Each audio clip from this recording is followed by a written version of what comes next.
제 이름은 박정희입니다. 올해 63, 결혼한 지는 35년이 됐어요. 그해 가을이었습니다. 10월 초순, 은행나무 잎이 노랗게 물들기 시작할 무렵이었죠. 저는 거실 소파에 앉아 있었고 남편은 제 맞은편 소파에서 핸드폰을 들여다보고 있었어요. 그의 어깨가 미세하게 떨리고 있었습니다. 요즘 자주 보는 광경이었어요.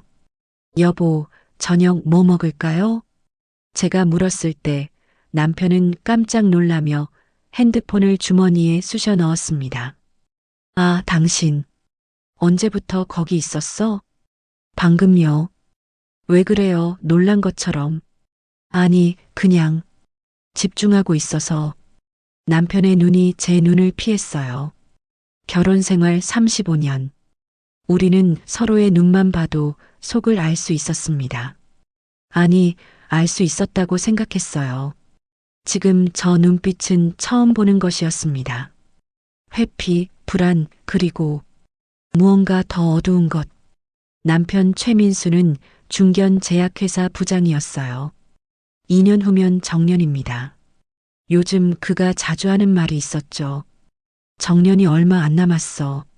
신경 쓸 게 많아. 그래서 저는 그렇게 생각하려 했습니다. 회사 일 때문이겠거니. 하지만 이상한 일들이 계속됐어요. 밤마다 화장실에 들어가 1시간씩 나오지 않는 것. 제가 방에 들어오면 급히 노트북을 닫는 것. 그리고 가장 이상한 것, 요즘 남편이 유난히 친절해졌다는 것입니다. 어느 날 저녁 남편이 꽃을 사왔어요. 35년 만에 처음이었습니다. 당신 좋아하는 장미. 빨간 장미 한 다발. 저는 황홀하면서도 어딘가 불안했어요. 왜 갑자기? 무슨 일이 있는 걸까? 며칠 후에는 외식을 제안했습니다. 우리 오랜만에 외식할까? 그리고 그 다음 주에는 제 손을 잡았어요. 산책하면서 35년 만에. 어떤 사람들은 이렇게 말할지도 모릅니다. 부러워. 남편이 그렇게 잘해주는데. 하지만 저는 알았어요. 이건 사랑이 아니라는 걸. 이건 무언가 다른 것이었습니다. 어느 토요일 오후였습니다. 남편이 말했어요. 자기야, 다음 주에 머리 자르러 가. 내가 미용실비 줄게.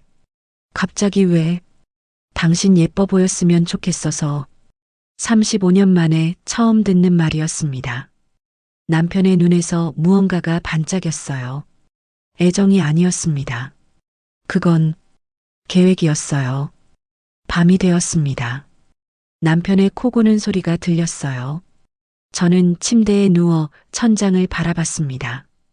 형광 조명의 희미한 빛이 천장에 그림자를 만들었죠. 그 그림자가 마치 손가락처럼 보였어요.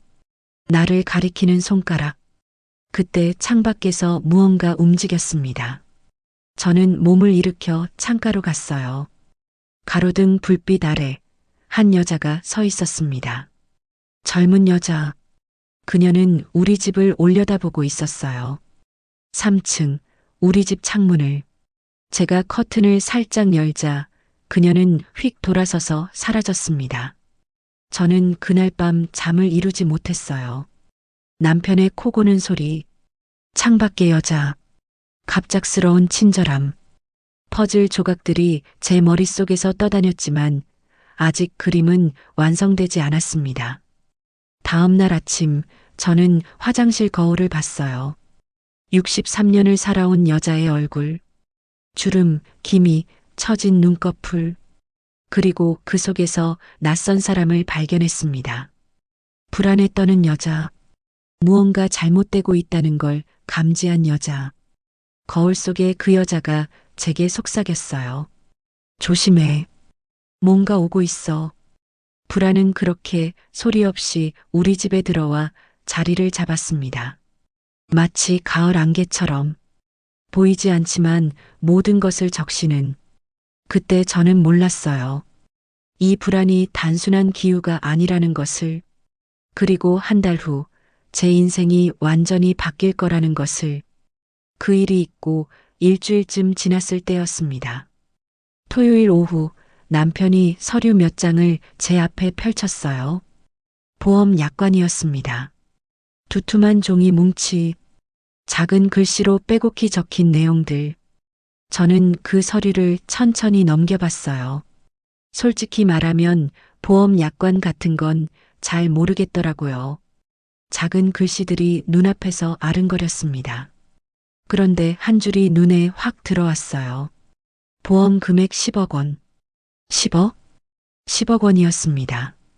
남편은 회사에서 단체로 가입하면 싸다고 했어요. 자기도 가입했고 서로가 수익자라고 했죠. 정년 전에 준비하는 거라고. 저를 믿냐고, 우리 평생 함께 살 거 아니냐고 물었습니다.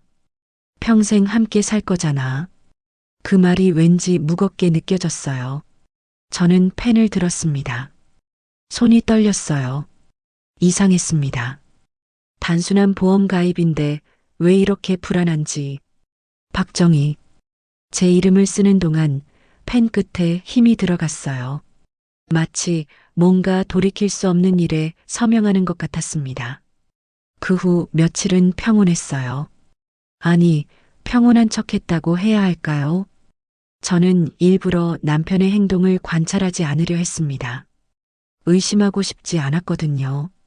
35년을 함께 산 사람을, 두 딸을 함께 키운 사람을. 그러던 어느 날 저녁 남편이 갑자기 강원도 여행을 가자고 했어요. 단풍 구경을 하자고. 둘이서 오랜만에 우리끼리 시간을 가지자고 했습니다. 35년 결혼 생활 동안 남편이 여행을 제안한 적은 단 한 번도 없었어요. 아이들 데리고 가는 가족여행도 항상 제가 계획했습니다. 그런 남편이 갑자기 부부여행을 제안했어요. 설악산 근처 펜션을 예약했다고 했습니다. 절벽 전망대도 있고 경치가 좋다고. 절벽. 그 단어가 제 가슴에 못처럼 박혔어요. 왜 하필 절벽일까요? 저는 고소공포증이 있었습니다. 남편도 그걸 알았어요. 35년을 같이 살았는데 모를 리가 없죠. 그런데 절벽 전망대라니. 남편은 괜찮다고 했어요. 같이 있을 거라고. 극복해보라고 했습니다. 그리고 웃었어요. 그런데 그 웃음이 이상했습니다. 입은 웃는데 눈이 웃지 않았어요. 그날 밤 저는 결심했습니다. 알아야겠다고. 제 안에 불안이 기우인지 아니면 진짜 무언가가 있는 건지. 남편이 잠든 후 저는 조심스럽게 침대에서 일어났어요. 서재로 향했습니다. 남편의 노트북이 책상 위에 있었어요. 저는 떨리는 손으로 노트북을 열었습니다. 비밀번호 입력 화면.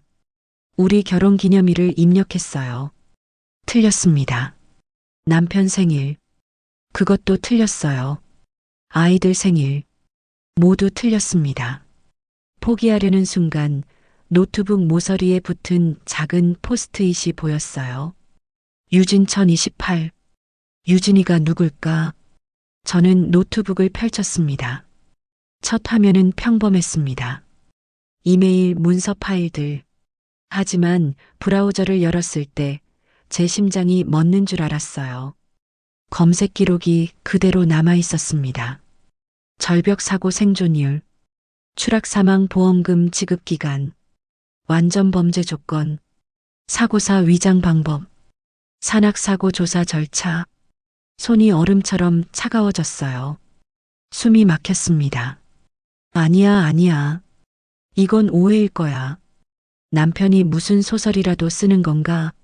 아니면 누군가 남편 노트북을 해킹한 거겠지. 저는 그렇게 생각하려 했어요. 필사적으로. 하지만 다음 순간 제 마지막 희망마저 무너졌습니다. 북마크 폴더에 유진이라는 이름이 있었어요. 저는 떨리는 손으로 그것을 클릭했습니다. 사진들이 나타났어요. 젊은 여자, 30 초반쯤 돼 보이는 예쁜 여자, 긴 생머리, 화사한 미소, 그리고 그 옆에 남편이 있었습니다. 셀카였어요. 두 사람이 밀착해서 찍은 사진. 남편의 손이 여자의 어깨를 감싸고 있었어요. 다음 사진. 여자의 배에 남편의 손이 올려져 있었습니다. 불룩한 배, 임신한 배. 파일명 유진 우리 아들. 우리에게는 딸 둘뿐이었어요. 남편은 늘 아들을 원했습니다. 큰 딸이 태어났을 때도, 작은 딸이 태어났을 때도 남편의 눈에 실망이 스쳤던 걸 저는 알았어요. 물론 딸들을 사랑했지만 그래도 아들을 원했던 남편. 그 남편이 이제 아들을 가지게 됐습니다. 다른 여자와. 저는 화장실로 비틀거리며 걸어갔습니다. 거울 속에 제 얼굴을 봤어요. 63년을 살아온 여자. 주름, 기미, 처진 눈꺼풀. 늙은 여자.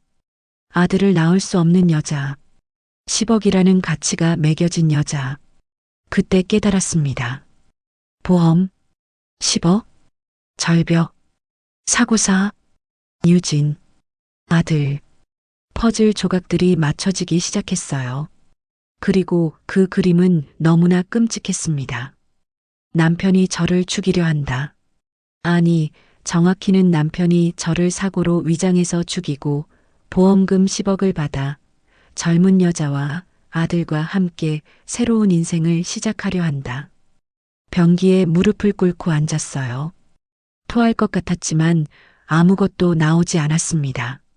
목구멍만 타들어갈 뿐이었어요. 10월 28일, 1028. 비밀번호였던 그 날짜. 그게 뭘까요? 유진의 생일? 아니면 여행 날짜? 달력을 확인했습니다. 남편이 제안한 강원도 여행. 10월 28일 출발이었어요. 그날 절벽에서 저는 실수로 떨어질 예정이었습니다. 사고사, 보험금 10억. 그리고 남편은 젊은 여자 유진과 함께 새 인생을 시작할 것입니다. 아들과 함께. 저는 화장실 바닥에 그대로 주저앉았어요. 차가운 타일이 피부에 닿았지만 느껴지지 않았습니다. 아무것도 느껴지지 않았어요. 너무 큰 충격은 고통조차 무디게 만든다는 걸 그때 알았습니다. 35년. 35년을 함께 살았습니다. 두 딸을 낳았고 키웠고 시부모님 봉양했고 남편의 뒷바라지를 했어요. 젊음을 다 바쳤습니다. 그리고 이제 늙었다는 이유로 아들을 낳을 수 없다는 이유로 저는 10억짜리 물건이 되어버렸어요. 아침이 밝아왔습니다. 저는 아무 일도 없었던 것처럼 아침 식사를 준비했어요. 남편은 평소처럼 식탁에 앉았고 저는 된장찌개를 끓였습니다. 35년 동안 해온 것처럼. 남편은 아무것도 모르고 있었어요. 제가 진실을 알게 됐다는 것을, 제가 밤새 화장실 바닥에 앉아 울었다는 것을, 제가 이제 모든 걸 알고 있다는 것을. 저도 아무런 표정을 짓지 않았습니다. 35년 동안 연습해온 얼굴, 아내의 얼굴, 그 가면을 다시 썼어요. 단 한 가지만 달랐습니다. 이제 저도 계획을 세워야 한다는 것. 10월 28일. 그날이 왔습니다. 설악산은 불타고 있었어요. 단풍이 온 산을 붉게 물들였습니다. 붉은색, 피의 색. 저는 그 생각을 떨쳐내려 했지만 자꾸만 그런 생각이 들었어요. 차 안에서 남편은 평소처럼 행동했습니다. 아니, 평소보다 더 다정했어요. 운전하면서 제 손을 잡기도 했죠. 그 손이 따뜻했습니다. 곧 저를 죽일 손인데 따뜻했어요. 펜션에 도착했고 짐을 풀었습니다. 점심을 먹었어요. 남편은 제가 좋아하는 메뉴를 주문했습니다. 된장찌개, 제육볶음. 35년 동안 제가 좋아하는 걸 기억하고 있었던 거죠. 오후 2시쯤이었을 겁니다. 남편이 말했어요. 자, 여기가 유명한 전망대야. 사진 찍자. 전망대. 절벽 끝에 전망대. 저는 발이 떨어지지 않았어요. 하지만 남편이 제 손을 잡고 이끌었습니다. 저는 그를 따라갔어요. 마치 죽음으로 가는 길을, 난간 너머로 보이는 계곡, 수백 미터 아래로 떨어지는 낭떠러지, 바위들이 보였어요. 뾰족한 바위들, 아름다운 단풍 사이로. 저기까지는 무서워요. 제가 말했을 때 남편이 웃었습니다. 괜찮아. 내가 잡고 있을게. 그의 손이 제 허리를 감았어요. 다정한 척, 그리고 난간 쪽으로 조금씩 밀었습니다. 저는 저항하고 싶었지만 할 수 없었어요. 아직도 믿고 싶었나 봅니다. 35년을 함께 산 사람이 정말 저를 죽일 리 없다고. 주변을 둘러봤습니다. 사람이 없었어요. 평일 오후, 단풍 시즌이 거의 끝나가는 시점, 남편이 의도한 것이었습니다. 완벽한 계획이었죠. 여보, 나무 좀 봐. 저기 저 붉은 단풍. 남편이 말했어요. 저는 고개를 돌렸습니다. 순간적으로, 본능적으로, 그때였어요. 남편의 두 손이 제 등을 강하게 밀었습니다. 균형이 무너졌어요. 난간을 넘어가는 내 몸. 하늘이 땅이 되고 땅이 하늘이 되었습니다. 바람이 귓가에서 비명을 질렀어요. 아니, 비명을 지른 건 저였을지도 모릅니다. 순간 본능이 발동했습니다. 저는 손을 뻗었어요. 난간 사이로 튀어나온 나뭇가지. 제 손이 그것을 붙잡았습니다. 손바닥이 찢어지는 고통. 하지만 그건 중요하지 않았어요. 저는 살고 싶었습니다. 절벽에 매달린 채로 위를 올려다봤어요.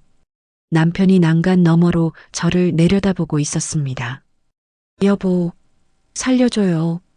제가 소리쳤습니다. 필사적으로. 하지만 남편의 얼굴에는 감정이 없었어요. 마치 물건을 보듯 저를 바라봤습니다. 그리고 천천히 입을 열었어요. 미안해. 미안해? 저를 죽이려 하면서 미안하다고? 뭐라고요? 나뭇가지가 삐걱거렸습니다. 부러지기 직전이었어요. 제 손에는 힘이 없었습니다. 63년을 살아온 몸, 약한 몸.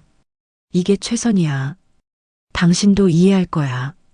남편의 목소리는 평온했습니다. 너무 평온해서 더 무서웠어요. 무슨 소리예요? 날 살려요.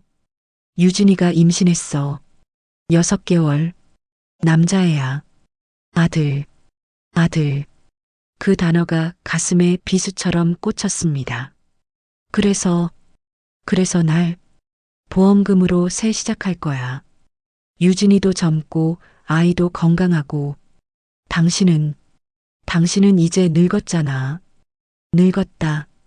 그 말이 나뭇가지보다 먼저 부러졌어요. 제 마음이. 제발이요. 우리 35년을. 딸들은 어떡하고. 딸들은 다 컸잖아. 이제 내 인생 살아야지. 남편은 고개를 저었습니다. 그리고 주변을 한번 둘러봤어요. 여전히 아무도 없었습니다. 완벽한 범죄 현장. 안녕, 정희야. 안녕. 그가 제 이름을 부르며 작별을 고했습니다.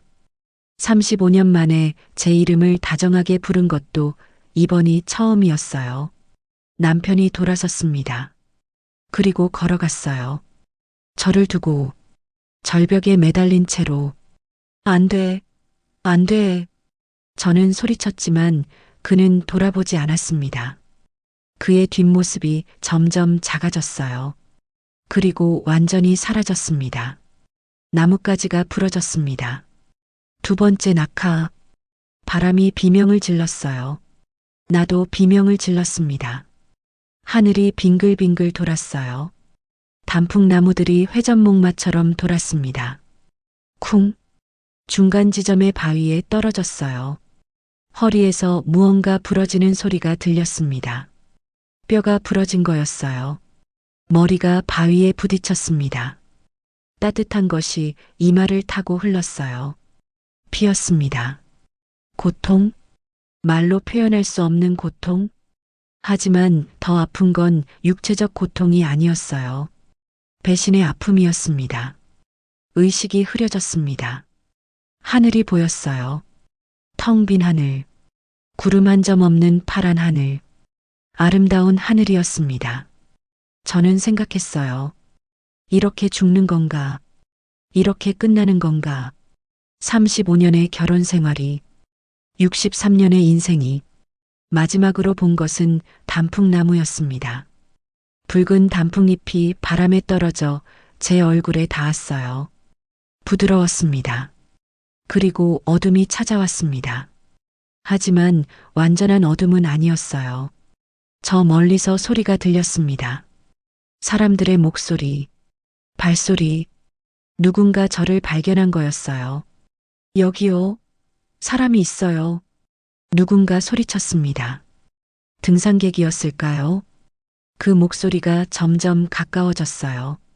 저는 살았습니다. 아직. 그리고 그것이 남편에게는 가장 큰 실수가 될 것이었습니다. 눈을 떴을 때 형광등 불빛이 너무 밝았습니다. 저는 천장을 바라봤어요. 하얀 천장, 병원 천장이었습니다. 소독약 냄새가 났어요. 몸이 무거웠습니다. 움직이려 하자 허리에서 날카로운 통증이 왔어요. 깨어나셨네요. 젊은 간호사가 웃으며 제 옆에 다가왔습니다. 저는 입을 열려고 했지만 목이 너무 말랐어요. 물. 간호사가 물을 떠주었습니다. 한 모금 마시고 나서야 목소리가 나왔어요. 어떻게, 내가 왜? 등산객이 발견하셨어요. 정말 기적이에요. 그 높이에서 떨어져서 척추골절만으로 끝나다니. 척추골절. 저는 다시는 제대로 걷지 못할 수도 있었습니다. 의사가 들어왔어요. 40대쯤 되어 보이는 남자 의사였습니다. 박정희 씨, 정신이 드시나요? 네. 다행히 생명에는 지장이 없습니다. 척추 압박골절과 뇌진탕이 있으세요. 머리를 심하게 부딪히셨어요. 뇌진탕. 그 단어가 제 머릿속에서 울렸습니다. 혹시 사고 전 기억나는 게 있으세요? 의사의 질문. 그 순간 모든 것이 선명하게 떠올랐습니다. 남편의 손, 밀리는 순간. 당신은 이제 늙었잖아라는 말. 10억? 유진. 아들. 모든 것을 기억했어요. 하지만 저는 대답하지 않았습니다. 입을 다물고 천장을 바라봤어요. 그리고 깨달았습니다. 이것이 기회라는 것을 잘 모르겠어요. 머리가 아파요. 의사가 차트를 보며 고개를 끄덕였습니다. 일시적 기억 상실일 수 있습니다. 충격으로 인한. 곧 돌아올 거예요. 그때 병실 문이 열렸습니다. 남편이 들어왔어요. 그의 눈은 붉었습니다. 울었던 것처럼. 연기였죠. 여보, 정신 차렸어? 저는 남편을 멍하니 바라봤습니다. 아는 척하지 않았어요. 그냥 낯선 사람을 보듯 바라봤습니다. 당신은. 남편의 얼굴이 굳었어요. 아주 미세하게. 일반 사람들은 눈치채지 못했을 변화였습니다. 하지만 저는 35년을 함께 산 사람이에요. 그 표정을 읽을 수 있었습니다. 놀람. 그리고 희망. 나야 민수. 당신 남편. 저는 혼란스러운 척했습니다. 눈을 깜빡이고 고개를 살짝 저었어요. 의사가 남편에게 말했습니다. 남편분을 못 알아보시나요? 아니요, 아는데. 그냥 머리가 멍해서요. 그 말에 남편의 어깨에서 긴장이 풀렸어요. 아주 조금. 하지만 저는 봤습니다. 남편이 제 손을 잡았습니다. 사고 기억나? 전망대에서 사진 찍다가 발을 헛디뎠잖아. 사진 찍다가 발을 헛디뎠다. 그렇게 각본을 짠 거였어요. 저는 남편의 눈을 봤습니다. 그 눈에 담긴 것은 걱정이 아니었어요. 확인이었습니다. 내가 기억하는지 전망대 잘 모르겠어요. 왜 거기 갔죠? 남편의 얼굴이 환해졌습니다. 아주 잠깐, 금방 슬픈 표정으로 바뀌었지만 저는 그 순간을 놓치지 않았어요. 여행 갔었어. 단풍 구경. 괜찮아. 천천히 기억날 거야. 의사가 남편을 복도로 불렀습니다. 저는 두 사람의 대화를 엿들었어요. 일시적 기억 상실입니다.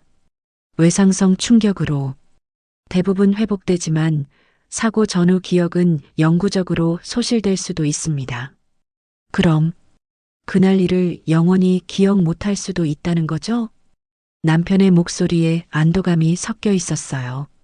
숨기려 했지만 저는 들었습니다. 그럴 가능성이 있습니다. 알겠습니다. 잘 돌보겠습니다. 남편이 다시 병실로 들어왔을 때 저는 눈을 감고 있었습니다. 하지만 완전히 감지는 않았어요. 속눈썹 사이로 그를 지켜봤습니다. 남편은 제 침대 곁에 섰어요. 그리고 한숨을 쉬었습니다. 안도의 한숨이었습니다. 그의 입꼬리가 살짝 올라갔어요. 미소, 아주 작은 미소.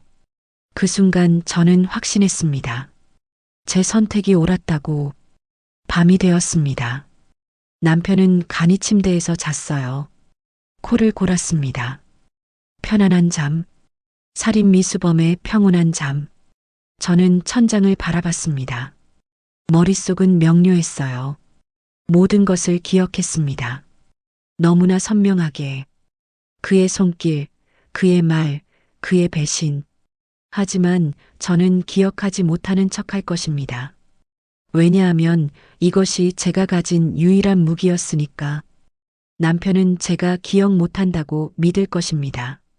안심할 거예요. 경계를 풀 것입니다. 증거를 없앨 것이고 완전 범죄를 완성했다고 생각할 것입니다. 그때 저는 움직일 것입니다. 어떻게? 아직 모릅니다. 하지만 방법을 찾을 것입니다. 시간은 제 편이에요. 남편은 제가 아무것도 모른다고 생각하니까. 저는 눈을 감았습니다. 입가에 미소가 번졌어요.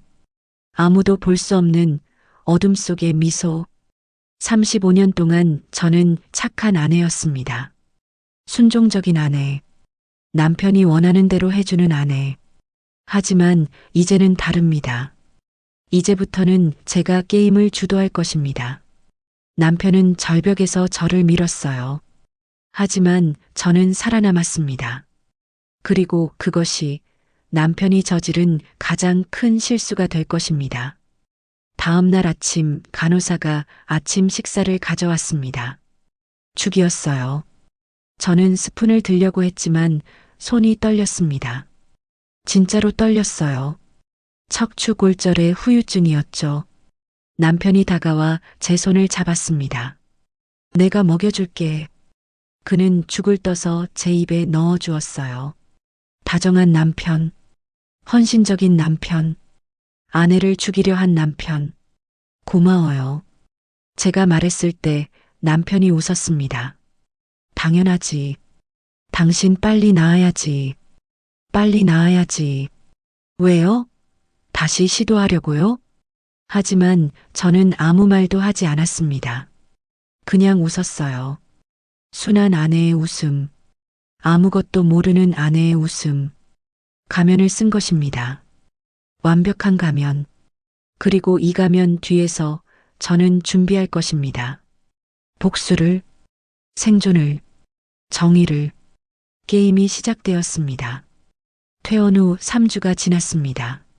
저는 보행기의 의지에 천천히 걸을 수 있었어요. 척추 보조기를 하고 한 걸음 한 걸음. 고통스러웠지만 참았습니다. 저는 강해져야 했으니까. 남편은 모범적인 간병인이었습니다. 아침마다 약을 챙겨주고 식사를 준비하고 물리치료에 데려다 주었어요. 완벽한 남편, 헌신적인 남편. 그리고 밤마다 자기 방으로 들어가 문을 잠갔습니다. 저는 계속 연기했어요. 기억 못하는 아내, 혼란스러운 아내, 남편에게 의지하는 약한 아내. 그 연기는 완벽했습니다. 35년 동안 아내 역할을 해온 배우니까요. 하지만 속으로는 관찰하고 있었어요.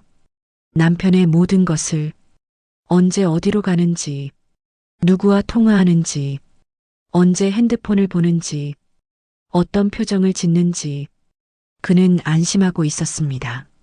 제가 아무것도 기억 못한다고 완전히 믿어버린 거였어요. 경계가 느슨해졌습니다. 핸드폰을 볼 때도 더 이상 숨기지 않았어요. 어느 토요일 오후였습니다. 남편이 샤워하러 욕실로 들어갔어요.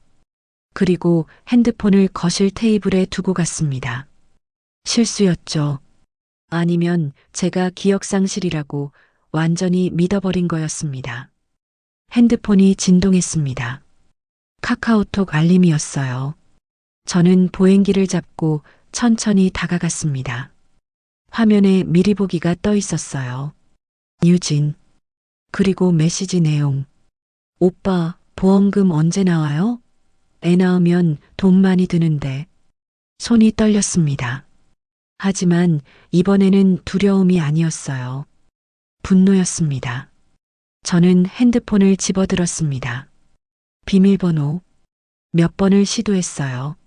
남편 생일, 유진 생일, 아이 예정일. 모두 틀렸습니다. 그리고 마지막으로 입력했어요. 10월 28일. 제가 절벽에서 떨어진 날. 화면이 열렸습니다. 카카오톡이 떴어요. 유진과의 대화 내용이 쏟아졌습니다. 저는 최근 대화부터 읽기 시작했어요. 조사는 잘 끝났다는 내용. 사고로 결론 났다는 말. 쳐도 기억 못한다는 안도. 완벽하다는 자축. 곧 만날 수 있다는 기대. 보험금 나올 때까지 조심하자는 계획. 저를 처라고 불렀습니다. 35년을 함께 산 아내를. 이름도 아니고 처라고. 스크롤을 위로 올렸어요. 더 과거의 대화들이 나타났습니다. 사고 직후의 대화. 오늘 해치웠다는 보고. 무사히 끝났냐는 확인. 절벽에서 떨어졌다는 설명. 이제 보험금만 기다리면 된다는 계획. 우리 아들한테 좋은 아빠가 되겠다는 다짐. 새로 시작하겠다는 약속. 해치웠다. 마치 해충이라도 제거한 것처럼. 저는 해충이었습니다. 남편에게 더 과거로 올라갔습니다. 6개월 전 대화들. 아내 보험 가입시켰다는 보고. 10억이라는 금액. 절벽에서 밀면 된다는 계획.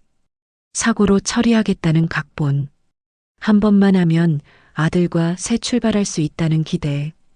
1년 전 대화도 있었어요. 유진을 만나서 다시 살 것 같다는 고백. 집에 있는 늙은이는 이제 짐이라는 표현. 나이 차이 신경 쓰지 말라는 위로. 조금만 기다리면 셋이서 살 수 있다는 약속. 늙은이. 짐. 제 손이 떨렸습니다. 하지만 이번에는 두려움이 아니었어요. 분노였습니다. 63년을 살면서 느껴본 적 없는 순수하고 뜨거운 분노. 저는 제 핸드폰을 꺼냈습니다. 그리고 모든 대화를 사진 찍기 시작했어요. 하나하나. 천천히. 증거. 명백한 살인 미수와 보험 사기의 증거. 샤워실에서 물소리가 들렸습니다. 아직 시간이 있었어요. 저는 계속 스크롤을 올리며 사진을 찍었습니다. 손가락이 아팠지만 멈추지 않았어요. 유진과의 데이트 사진들, 임신 확인서 사진, 산부인과 초음파 사진, 보험 약관 사진, 설악산 전망대 위치 캡처, 모든 것이 증거였습니다. 물소리가 멈췄습니다. 저는 남편의 핸드폰을 원래 자리에 놓았어요. 그리고 보행기를 밀며 제 방으로 돌아갔습니다. 한 걸음 한 걸음. 고통스러웠지만 느껴지지 않았어요. 더 큰 고통이 가슴에 있었으니까. 문을 닫고 침대에 앉았습니다. 제 핸드폰에 저장된 사진들을 다시 봤어요. 하나하나. 증거들. 남편의 범죄를 입증할 수 있는 증거들. 그날 밤 저는 처음으로 진짜 분노를 느꼈습니다. 공포가 아니라 수치가 아니라 슬픔도 아니라 순수한 분노. 그것은 뜨거웠어요. 제 죽어가던 심장을 다시 뛰게 만들었습니다. 피가 끓었어요. 손이 떨렸지만 무서움이 아니었습니다. 힘이었어요. 저는 늙지 않았습니다. 다만 35년을 착하게 살았을 뿐이에요. 순종적으로, 남편이 원하는 대로, 시부모님이 원하는 대로, 사회가 원하는 대로, 딸들을 위해, 가족을 위해. 하지만 이제는 다릅니다. 이제 그만 착해질 시간이었어요. 거울 앞에 섰습니다. 63세의 얼굴, 주름진 얼굴, 남편이 늙은이라고 부른 얼굴. 하지만 그 얼굴에서 새로운 것을 발견했어요. 힘, 결의, 분노, 그리고 무엇보다 생존 의지. 저는 이 얼굴이 좋았습니다. 처음으로. 다음 날도 그 다음 날도 저는 연기를 계속했습니다. 기억 못하는 아내, 약한 아내, 남편에게 의존하는 아내. 완벽한 가면이었어요. 남편은 안심했습니다. 더 친절해졌어요. 더 자주 웃었습니다. 보험금이 나올 날을 기다리며 행복해하는 얼굴이었죠. 하지만 그는 몰랐습니다. 그 착한 아내의 핸드폰에 모든 증거가 저장되어 있다는 것을, 그 약한 아내가 매일 밤 복수를 계획하고 있다는 것을. 저는 기다렸습니다. 때를, 완벽한 순간을. 그리고 그 순간이 왔을 때 남편은 후회할 것입니다. 저를 절벽에서 밀었지만 죽이지 못한 것을, 제가 살아남은 것을, 그리고 무엇보다 제가 모든 것을 기억하고 있다는 것을. 복수는 차갑게 식혀야 가장 맛있다고 했습니다. 저는 기다릴 수 있었어요. 35년을 참고 살았는데 몇 달쯤이야. 침대에 누워 천장을 바라봤습니다. 어둠 속에서 입가에 미소가 번졌어요. 게임은 이제 시작입니다. 11월 초, 저는 법무법인을 찾아갔습니다. 강남의 큰 빌딩, 30층에 위치한 법무법인이었어요. 보행기를 밀며 로비를 지나갔습니다. 사람들이 저를 쳐다봤어요. 63세의 다친 여자. 불쌍하다는 시선이었죠. 상담실에 앉았습니다. 젊은 여자 변호사가 들어왔어요. 30대 중반쯤 돼 보였습니다. 단정한 정장 차림, 프로페셔널한 미소. 저는 준비해온 자료를 꺼냈습니다. 핸드폰에 저장된 사진들, 병원 진단서, 보험 서류, 그리고 제 이야기를 했어요. 남편이 저를 절벽에서 밀었다는 것, 10억짜리 보험을 들었다는 것, 내 연녀가 있다는 것. 변호사는 서류를 천천히 넘기며 들었습니다. 표정이 점점 어두워졌어요. 분명한 살인 미수입니다. 변호사님, 도와주세요. 제가 말했을 때 변호사는 고개를 저었습니다. 어렵습니다. 그 한마디가 제 가슴을 찔렀어요. 왜요? 증거가 다 있잖아요. 카카오톡 대화는 정황 증거일 뿐이에요. 해치웠다는 표현이 실제 범죄를 의미하는지 입증해야 해요. 남편 측에서는 비유적 표현이었다고 주장할 수 있고요. 하지만 보험 가입 자체는 범죄가 아닙니다. 변호사의 목소리는 냉정했습니다. 사실만을 말하는 목소리. 그리고 부인께서 경찰 조사 때 사고라고 진술하셨죠? 저는 고개를 숙였습니다. 왜 그때 진실을 말씀 안 하셨어요? 기억 상실인 척했어요. 살기 위해서. 변호사는 한숨을 쉬었습니다. 그게 문제예요. 기억 상실이었다가 갑자기 기억이 돌아왔다고 하면 신빙성이 떨어져요. 게다가 목격자도 없고 물리적 증거도 없어요. 그럼 어떡해요? 재수사를 요청할 수는 있어요.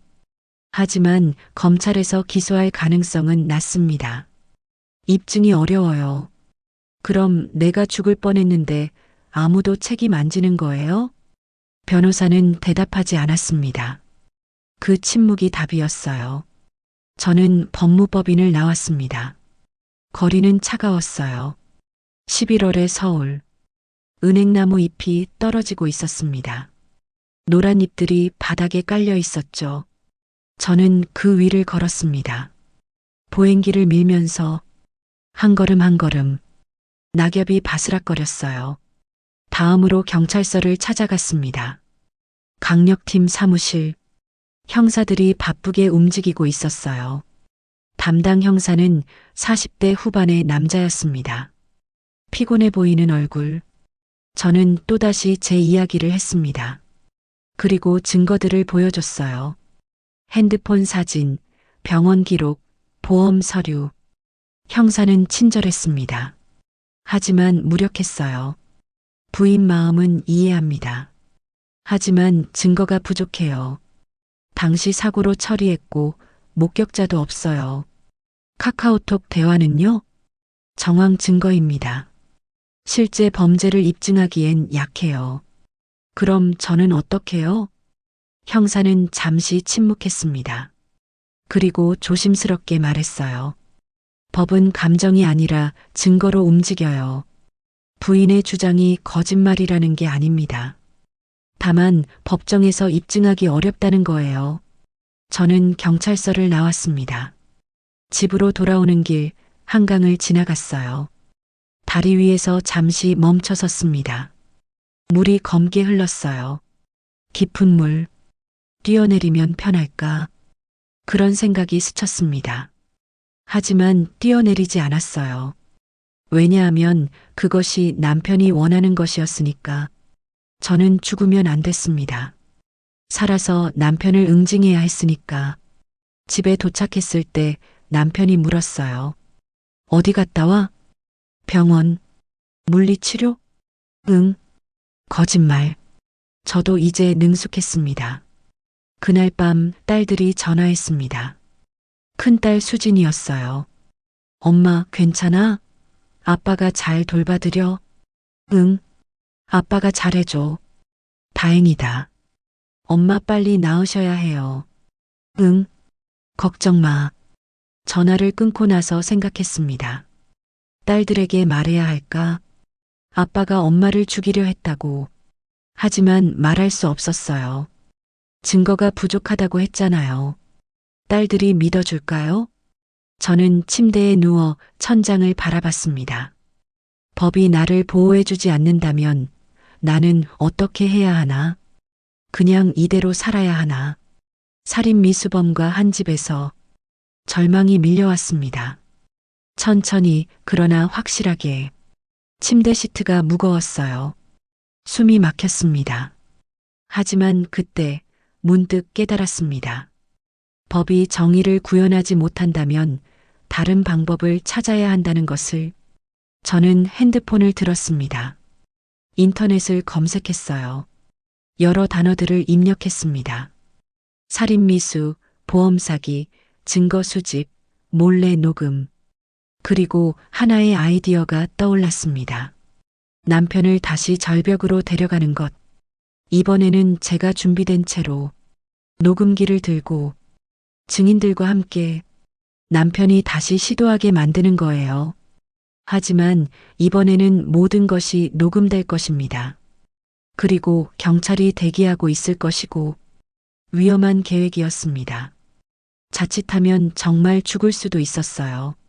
하지만 다른 방법이 없었습니다. 저는 계획을 세우기 시작했습니다.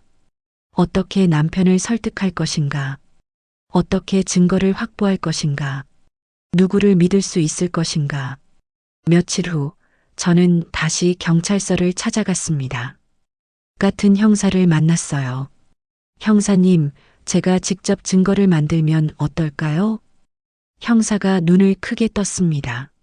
무슨 말씀이세요? 남편을 다시 절벽으로 데려가는 거예요. 그리고 녹음하는 거죠. 자백을. 그건 너무 위험합니다. 다른 방법이 없잖아요. 형사는 잠시 고민했습니다. 그리고 조심스럽게 말했어요. 만약 하신다면 저희가 대기하고 있을 수는 있습니다. 하지만 공식적으로는 안 됩니다. 비공식이면 돼요. 저는 집으로 돌아왔습니다. 그리고 거울 앞에 섰어요.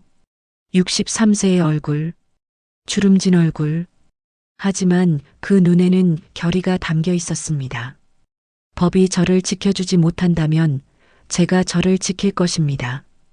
그리고 남편에게 대가를 치르게 할 것입니다. 12월이 왔습니다. 저는 걸을 수 있게 되었어요. 보행기 없이도 물리치료를 열심히 했습니다. 고통스러웠지만 참았어요. 저는 강해져야 했으니까. 계획을 실행하기 위해서 남편은 제가 회복하는 모습을 보며 기뻐했습니다. 진심으로 다행스러워 보였어요. 아마 보험금 청구에 문제가 없을 거라고 생각했겠죠. 어느 날 저녁 저는 남편에게 말했습니다. 여보, 설악산 다시 가볼까요? 남편이 차를 마시다 멈췄어요. 트라우마 치료에 좋대요. 사고 난 곳을 다시 가보는 게 심리학 책에서 봤어요.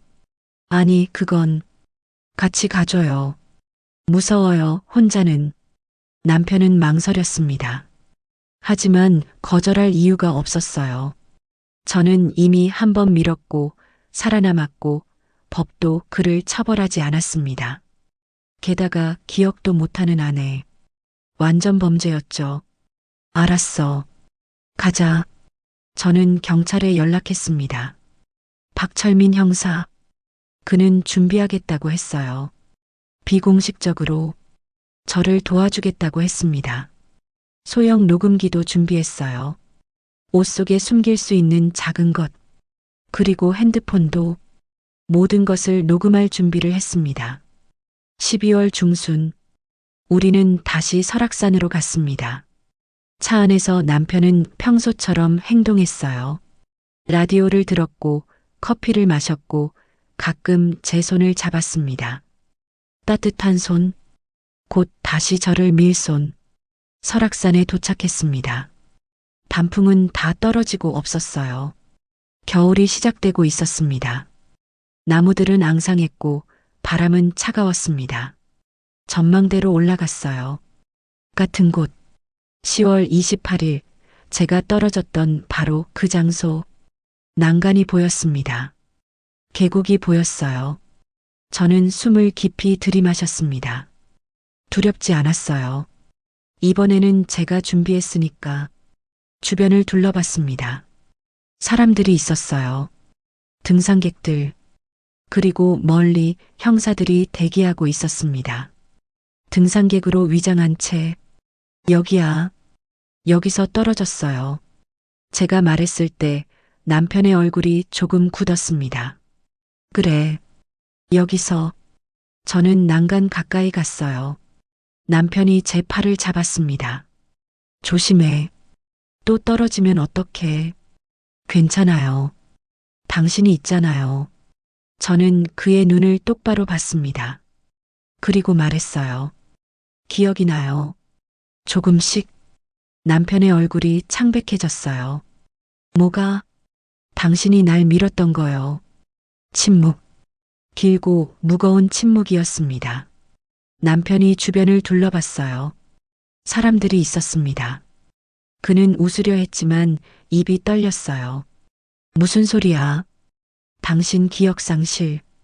연기했어요. 처음부터 다 기억했어요.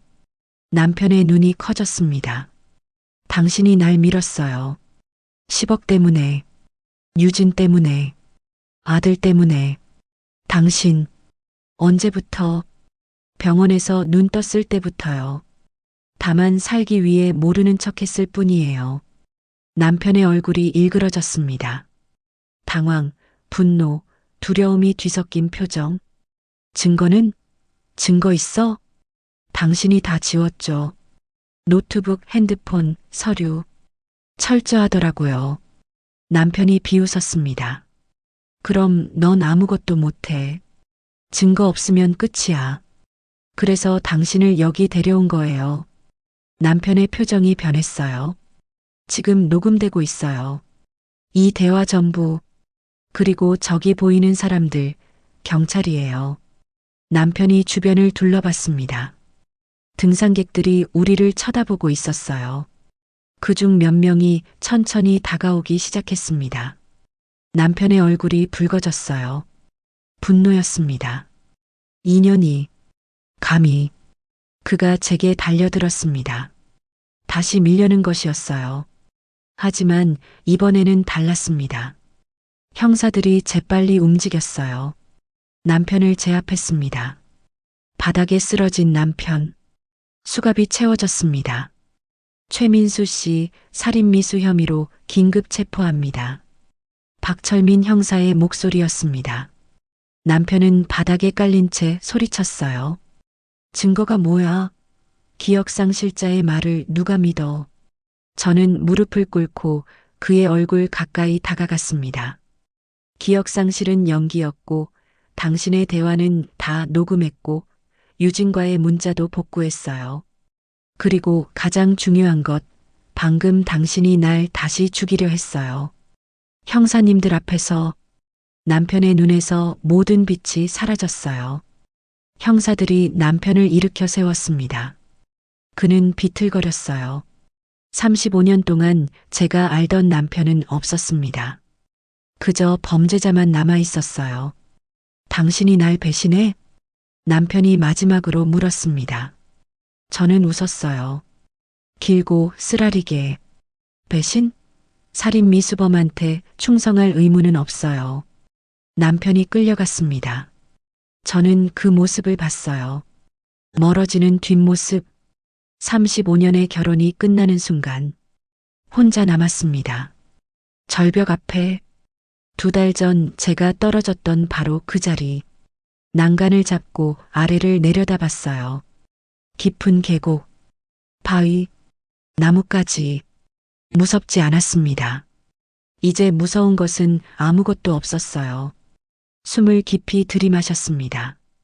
차가운 겨울 공기가 폐를 채웠어요. 살아있음을 느꼈습니다. 박 형사가 다가왔어요.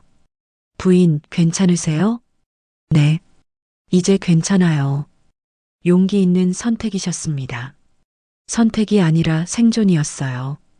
형사는 고개를 끄덕였습니다. 바람이 불었어요. 차가운 겨울바람. 하지만 상쾌했습니다.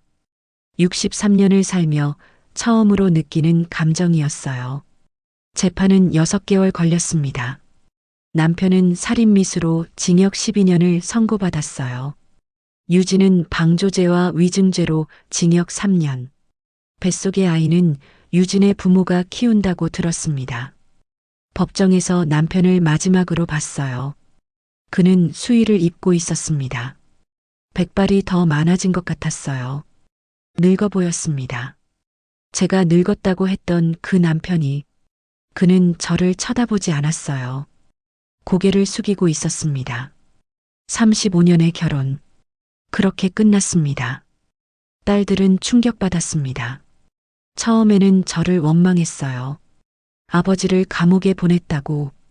하지만 시간이 지나며 이해했습니다. 아니, 이해하려 노력했어요. 큰딸 수진이 어느 날 찾아왔습니다. 엄마, 미안해요. 우리가 몰랐어요. 괜찮아. 너희 아빠는 너희 아빠고 나는 나니까. 그래도 엄마 혼자 다 겪으셨잖아요. 혼자가 아니었어. 너희가 있었잖아. 저는 진심이었어요. 딸들이 있었기에 살 수 있었습니다. 이혼은 재판 직후 성립되었습니다. 재산 분할도 끝났어요. 집은 팔았습니다. 그 집에서는 더 이상 살 수 없었어요. 35년의 추억이 있는 곳이지만 동시에 배신의 장소였으니까. 지금 저는 혼자 삽니다. 한강이 보이는 작은 아파트. 20평. 충분했어요. 창문으로 봄이 보였습니다.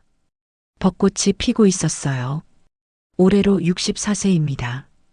매일 아침 저는 거울을 봅니다. 주름진 얼굴.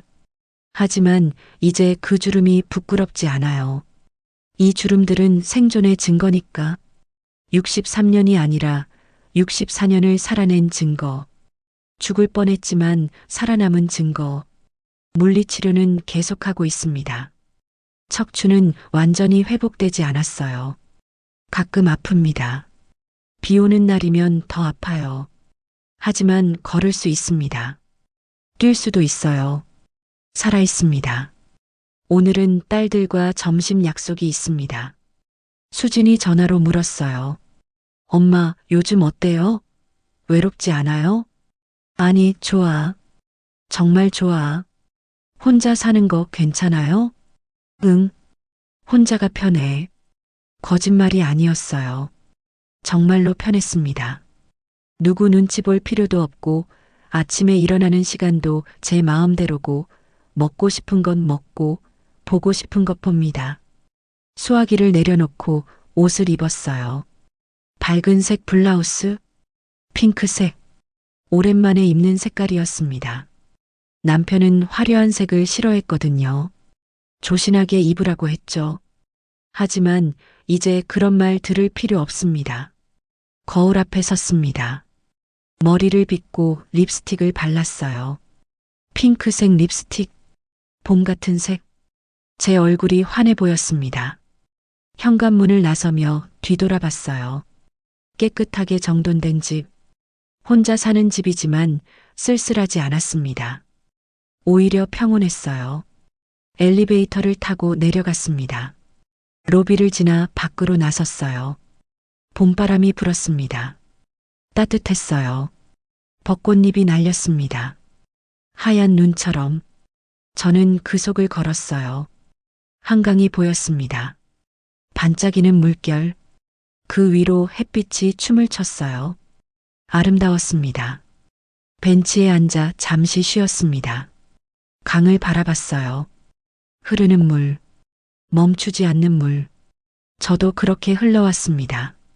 멈추지 않고 2년 전 저는 이 강에 뛰어들까 생각했었어요. 하지만 뛰어들지 않았습니다. 살기로 했어요. 그리고 지금 저는 살아 있습니다. 보험금은 한 푼도 받지 않았습니다. 해지했어요. 10억 따위 필요 없었습니다. 제게 필요한 건 돈이 아니라 안전이었으니까, 평온이었으니까. 손가락에 낀 결혼 반지는 없었어요. 녹여서 팔았습니다. 그 돈으로 작은 화분을 샀어요. 다육식물. 물을 자주 주지 않아도 살아가는 식물. 아파트 베란다에 그 화분이 있습니다. 매일 아침 햇빛을 받는 작은 생명. 저처럼 강인한 생명. 핸드폰이 울렸습니다. 수진이었어요. 엄마, 어디에요? 식당 앞인데. 지금 가. 5분이면 돼. 천천히 오세요. 조심하고요. 응. 고마워. 벤치에서 일어났습니다. 걸었어요. 한 걸음 한 걸음. 천천히 그러나 확실하게. 척추가 아프지만 견딜만 했습니다. 아픔도 제 것이에요. 제가 살아있다는 증거. 식당 앞에서 딸들이 기다리고 있었습니다. 둘 다 웃고 있었어요. 저를 보고 손을 흔들었습니다. 엄마, 저도 웃었습니다. 진심으로. 행복했어요. 우리는 함께 식당에 들어갔습니다. 창가 자리에 앉았어요. 밖으로 한강이 보였습니다. 벚꽃이 피어 있는 한강. 식사를 하며 이야기를 나눴어요. 딸들의 일상, 제 일상. 평범한 이야기들. 하지만 소중한 이야기들이었습니다. 식사를 마치고 나왔습니다. 딸들과 작별 인사를 했어요. 엄마, 다음 주에 또 봬요. 그래. 조심히 가. 혼자 남았습니다. 하지만 외롭지 않았어요. 저는 천천히 집으로 걸어갔습니다. 길을 걷는 동안 생각했어요. 지난 1년을. 절벽에서 떨어진 것부터 기억상실 연기, 증거 수집, 재판, 그리고 지금. 힘들었지만 후회하지 않습니다. 저는 살아남았어요. 그리고 제 존엄을 지켰습니다. 집에 돌아왔습니다. 신발을 벗고 거실로 들어갔어요. 창문을 열었습니다. 봄바람이 들어왔어요. 베란다로 나갔습니다. 다육식물에 물을 주었어요. 작지만 생명력 강한 식물. 저를 닮았습니다. 하늘을 올려다봤어요. 구름 한 점 없는 푸른 하늘. 그 끝에서 새 한 마리가 날아갔습니다. 저도 언젠가 저렇게 자유롭게 날 수 있을까? 아니, 이미 나는 날고 있었습니다. 절벽에서 떨어졌지만 죽지 않았어요. 대신 더 강해졌습니다. 날개를 얻었습니다. 이제 저는 두렵지 않습니다. 앞으로 어떤 일이 생겨도 이겨낼 수 있어요. 저는 살아남았으니까. 절벽에서 창문 너머로 벚꽃이 보였습니다. 하얗고 부드럽게 피어난 벚꽃. 추운 겨울을 견디고 피어난 꽃. 저도 그렇습니다. 긴 겨울을 견뎠어요. 그리고 이제 봄이 왔습니다. 바람에 벚꽃잎 하나가 날아와 베란다에 떨어졌습니다. 저는 그것을 주워 손바닥에 올려놓았어요. 부드럽고 하얀 꽃잎. 생명은 연약하지만 동시에 강인합니다. 저처럼